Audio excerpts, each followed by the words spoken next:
Welcome to our second video for Module 1, Part 1, Native American Societies and European Exploration.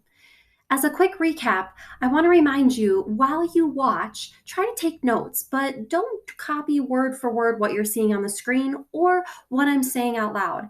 Instead, try to write in your own words your understanding of the content.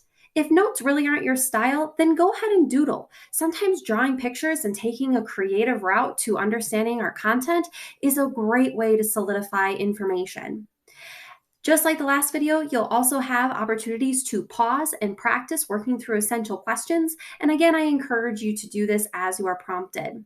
Finally, as you're listening and taking notes, write down questions that you might have regarding the content.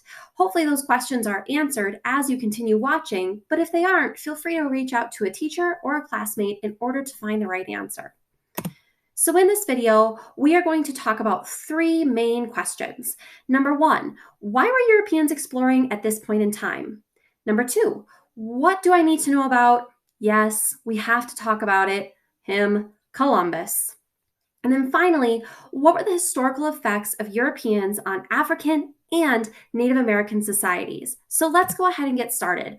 Why were Europeans exploring at this point in time? And when I say this point in time, I'm talking roughly around 1400 to about 1600. So this period of time was greatly influenced by the Renaissance. And the word Renaissance means rebirth. And this whole era really influenced Europeans to investigate all aspects of the physical world and try to find answers that they didn't quite have before. Now, with this influence of the Renaissance, I want to insert Prince Henry. No, not that Prince Henry.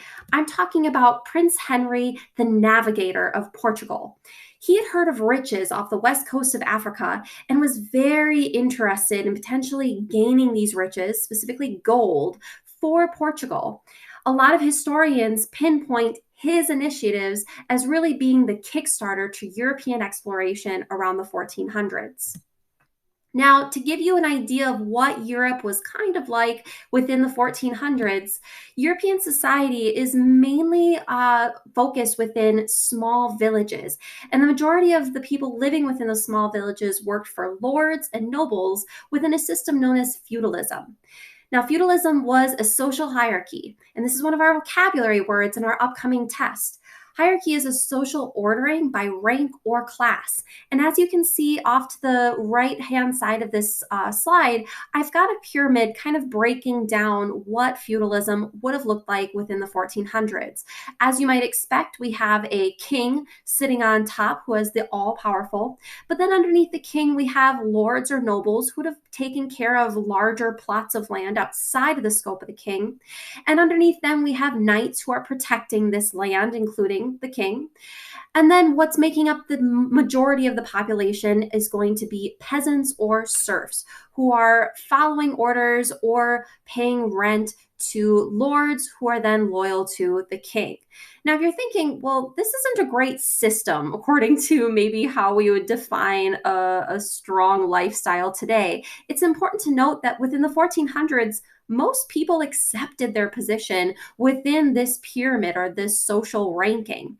And that was because they believed that everything was ordained by God. It was by God's choice that certain people remain peasants, certain people remain lords, and then by divine right, kings ruled over their country and so forth, their land.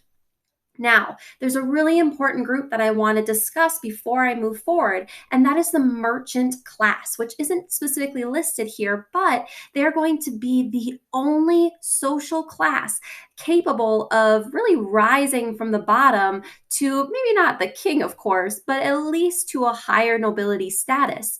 The reason being that merchants had the economic power to actually gain wealth within this period of time. And while they're not the most honorable positions within this social hierarchy, they're going to be extremely important for royals because what they provided was economic power as well as access to trade routes that were being developed or discovered at this point in time.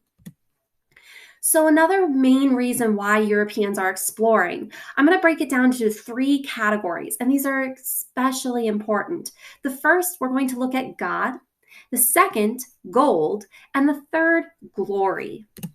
So, to break down how God plays a role in European exploration, maybe you've heard of this, maybe you haven't, but the Crusades taking place between 1096 and 1270, which were a series of military expeditions to force out the Muslims from Europe and take back the Holy Land of Jerusalem, really influenced European exploration even at this point in time.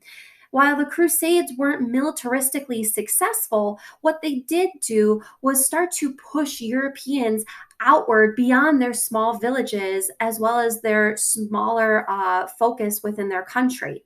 The Crusades also cemented the Christian identity of Europe, and it influenced more people into thinking that they should, in fact, go out and fight in both the name of God and in with the purpose of converting more people around the world to Christianity. I feel like I don't necessarily have to break down gold as it relates to exploration because, quite honestly, who doesn't want gold? But specifically, the promise of gold in places such as West Africa really encouraged European exploration at this point in time. If an explorer or somebody in the name of a country was capable of finding gold and bringing it back to that country, well, then you were successful. And many Europeans, just like Columbus, are in search of gold at this point in time. Now, if you can manage to spread Christianity and convert people who had not previously practiced that religion, as well as find gold, well, then you get to bring glory back to your country. And that influenced great pride, as well as an idea that if you are capable of doing this, that you had something worth fighting for. So many European countries are all competing for who is the most powerful within these 2 categories. This power comes in the form of both wealth as well as colonizing other countries in order to convert them and use their resources. I'd like you to take a moment now and pause the video in order to answer the question I have in the bottom corner. I'm asking, why do you think Spain and Portugal were in the best position for overseas exploration? So go ahead and pause this video and jot down some answers you might have. All right, so as you remember, this is Prince Henry the Navigator from Portugal, and he is especially interested in finding golds and riches within West Africa, as well as just the African continent in general. So if you wrote something to the effect of, well, Spain and Portugal both had access to the Atlantic Ocean and the Mediterranean Sea, plus they're very close to emerging markets in Africa, then you're on the right train of thought. Now, somebody might immediately notice that France also has direct access to the Atlantic Ocean as well as the Mediterranean Sea. But remember, I mentioned that this is a very competitive field in which all European nations are trying to spread Christianity and find gold. So when we're looking at a country such as France, even though they have similar access points to the same seas or oceans, they're not necessarily as close, and they're going to have more competition getting in their way before they can actually reach emerging African markets, which particularly places Portugal and Spain at a greater advantage for this initial exploration. So, like I mentioned before, the Portuguese, especially influenced by Prince Henry the Navigator, is going to have access initially to African markets, and they're going to begin trading with Africa around 1470. Now, this slide is especially important because it's going to have everlasting effects as we continue to study U.S. history. The Portuguese had established sugar plantations off the west coast of Africa, specifically within these islands you can see featured on this map. Now, some of these islands were uninhabited, and those that did have people living on the island were either removed or influenced into working on the plantation. A plantation is a large farm on which the labor of slaves or other workers is used to grow a single crop, such as sugarcane or cotton. Now, in order to work a plantation, people need extreme labor. And I'm talking a massive labor force. And honestly, somebody or a group of people that have the capability of working a very, very long time. And so the Portuguese, in order to make this a more lucrative market in terms of making more money off their sugar plantations, start to take advantage of an African slave market, which is beginning to emerge at this point in time. I'd like to pause really quick to note that slavery within Europe or the Mediterranean area is not new to history within the 1400s. In fact, before this point in time, slaves are going to be more or less prisoners of war or from enemy or neighboring communities. However, there's a massive shift that takes place at this point in time, and that's the fact that slaves, up until this point, were not necessarily inferior based on race, but more because they were from a competitive or neighboring nation. And they had the ability to work themselves out of slavery, marry out of slavery, or simply be let go. What happens at this point in time is the shift of African slaves, or I should say slaves in general, becoming a commodity, something that is both worth money as well as being able to be traded, and they're seen less as human beings. And so what the Portuguese end up doing is they promote a slave market for cheap labor on plantations. And as you might expect, this is going to have massive long-term effects, especially as we start looking as it relates to the New World. All right, so we're going to continue moving on. What do we need to know about this guy, Christopher Columbus? Well, I've got three really important points that I want to hone in on before we dive into his initiatives. Number one, he is not the only one looking for new trade routes at this point in time. Bartolomeu Diaz rounded the southern tip of Africa in 1488, and Vasco da Gama reached India sailing around Africa. So there are many Europeans seeking out new trade routes in order to gain access to lucrative markets that allowed them to sell spices or different materials such as silk coming from Asia. Now, the difference between Christopher Columbus and the two European explorers that I just mentioned is that he believed there was an even shorter route to Asia that did not necessarily mean that you had to go all the way down and around the continent of Africa. Instead, he believed, running off of the train of thought that the world is round, that you could sail westward and at some point you would actually end up in India and within the Asian continent. So he brings these plans to Spain, among other countries, and King Ferdinand of Spain says no. But Queen Isabella, his wife, is very interested and she approves the plan. So, financed by Spain, he sails westward, hoping to find Asia, specifically India, like I mentioned, and he sails out on August 3rd of 1492. Now, on October 12th, his ship spotted land, and the first group of people Columbus and his men were coming into contact with were the Taino, and he renamed their land San Salvador, or Holy Savior, and immediately claimed it for Spain. If that's giving you uneasy feelings that he arrived in a place that he doesn't know, inhabited by others, and renamed it for himself, your feelings or vibes are not wrong. I have a quote that I would like to read for you. This is from Christopher Columbus himself within his writings. And he says, "It would be unnecessary to build a fort here because these people are so simple in deeds of arms.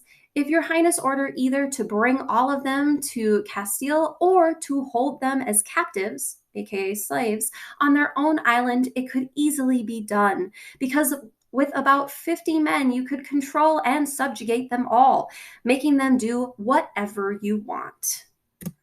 So take a moment and pause this video and jot down some ideas that you have based on this quote. What do you think Columbus's impressions and intentions are with the Taino? Please excuse my grammatical error. All right.